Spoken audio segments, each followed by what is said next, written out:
Thank you, Mr. Senator Chairman. Ricketts. Thank you, Mr. Chairman. Thank you, Deputy Secretary, for being here today. Perhaps you've heard the phrase that if everything's a priority, nothing's a priority. One of the ways that you could assess that is by looking at an org chart. And so, in fact, Secretary Rubio said that if I show you an org chart of what the State Department used to look like and what it looks like today, it's unrecognizable. So I decided to look at the org chart. So we got the org chart here from 2000. And you can just, obviously I'm not expecting you to be able to read it and be kind of an eye chart, but it's really just kind of a visual representation of what the different offices, agencies, and so forth were looking like. And then let's show the one from the org chart for after the Biden administration. And Tyler, just hold both up there. Right? So if you look at it, I mean, just visually, you can see that it's just a lot more complicated after the Biden administration. In fact, I count there's 16 additional bureaus and offices that were added over the last 2 decades. And, to me, this is an indication that there could be bureaucratic bloat in your organization, similar to what maybe you just described here. And not that organizations shouldn't change. Organizations should change, and they should adapt to the new circumstances. In fact, I think, Deputy Secretary, your position wasn't even around a few years ago. But more does not necessarily translate to better. So, Deputy Secretary Ricketts, can you explain how the differences in the 2 different org charts, here, Tyler, keep the other one up, please, thank you.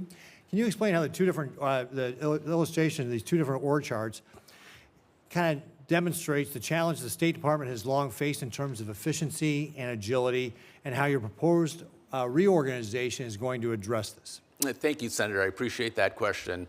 As I noted, we asked the people sort of at the top of each of those, there are 6 undersecretaries, about their bureaus that report down to them, and asked them what works, what doesn't work, where can we consolidate functions. And as anyone, you've been a governor, you've run a large organization. These things just kind of come up over time. You have some issue of the day that needs to be addressed, and it's a real problem. And you create an office to address it, right? And they probably did a good job and addressed it, and then 5 years later, like, maybe the problem isn't as salient or as urgent, but the bureau remains. And what we've looked at here is, to the extent that some of those issues still need some day-to-day management, maybe they don't need to have their own bureau. Maybe they can be combined with another bureau that does similar or overlapping functions. And we found that in a number of different places. Like, we had 3 offices that dealt with sanctions, and we said, okay, well, sanctions are important, but do we need 3 offices? Can they be done? Can it be done in 1 office? The same thing with nuclear proliferation. There were the State Department had absorbed an agency years ago, but that had remained its own bureau. And so we asked folks, like, how can we continue to execute on these important missions, but do it in the most efficient and effective way possible, so that you got clearer lines of accountability and a better use of resources? Great. Well, thank you very much. You mentioned I was governor. I was governor of Nebraska. And one of the things we focused on as well was government efficiency. In fact, we actually combined different agencies together, similar to what you're doing with your different offices here.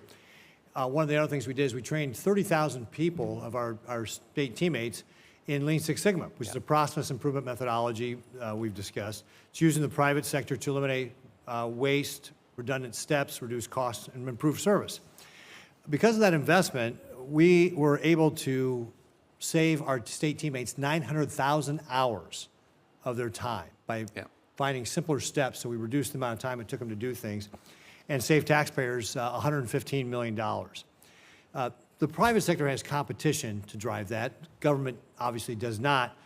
That's why it's so important that we have leaders who take the steps to try and drive these things. Deputy Secretary, when we spoke before your nomination hearing, I appreciate that you're focused on personnel management, and I agree with, I think, what you said is personnel is policy, and process is also performance. Now, the State Department's organization chart better reflects the administration's priorities. What are some specific plans to go beyond just the structure to focus on day-to-day process and system to impact service, to improve it, and get rid of waste and inefficiency? Oh, thank you for that question, Senator. I think that is a kind of a daily exercise when you're in the business of management, is asking how things work, how can we make them work better. We're going to take a hot minute here to let the new organization sort of settle in, and over the next 3 weeks or so, bureaus that are being combined are going to come together under new leadership, and it's going to, I think it's a daily iterative process. Say, what are we doing? How can we do it better? Why does something, and you see it come up every day when you've got questions about why did this take too long, or why did we get this constituent complaint about what's happening here? It's usually a sign that something is not working as well as it should, and that's an opportunity to drill down and say, how did this happen? How can we prevent it? Were there too many steps involved? Or maybe is there a step that's missing that should be there?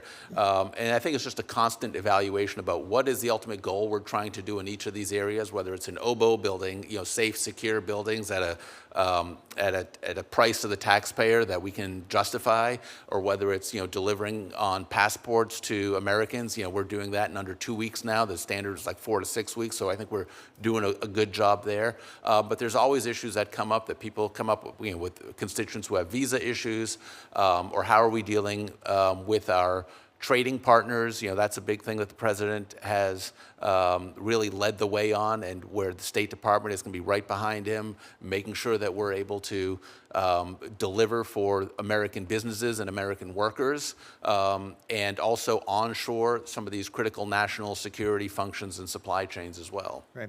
Well, I thank you very much, Deputy Secretary. I want to point out that I asked one of your predecessors what her goal was to process a passport application. She couldn't tell me. She didn't have a goal. So the fact that you actually have standards is a good start in being able to actually deliver for the American people. I'd recommend that the things you're talking about, you formalize that process through Lean Six Sigma or another process of improvement methodology, so that you actually formalize and you train people on how to do it. So it's not just one-offs the way it could devolve to, like, hey, we have a problem, but that you actually make it a formal process as part of the culture that people are doing this each and every day. And thank you, Mr. Chairman, for letting me go over it.